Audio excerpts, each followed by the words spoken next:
పవన్ కళ్యాణ్ నటిస్తున్న ఉస్తాద్ భగత్ సింగ్ విడుదలకు ముందే బిజినెస్ లో దూసుకుపోతోంది. హరీష్ శంకర్ దర్శకత్వంలో రూపొందుతున్న ఈ మాస్ యాక్షన్ ఎంటర్టైనర్ మార్చి 26న ప్రేక్షకుల ముందుకు రానుంది. ఇప్పటికే విడుదలైన ఆరా ఆఫ్ ఉస్తాద్, దేఖ్ లేంగే సాలా పాటలు మంచి రెస్పాన్స్ సాధించాయి.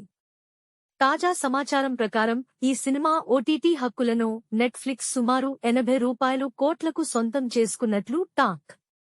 మైత్రి మూవీ మేకర్స్ నిర్మిస్తున్న ఈ చిత్రంపై భారీ అంచనాలు నెలకొన్నాయి. పవర్ స్టార్ పవన్ కళ్యాణ్ సినిమాలకు ఉండే క్రేజ్ గురించి ప్రత్యేకంగా చెప్పాల్సిన అవసరం లేదు.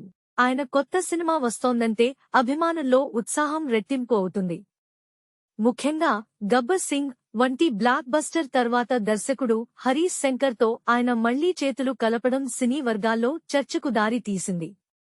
ఈ క్రేజీ కాంబినేషన్లో రూపొందుతున్న తాజా చిత్రం ఉస్తాద్ భగత్ సింగ్ పై ప్రారంభం నుంచే భారీ అంచనాలు నెలకొన్నాయి.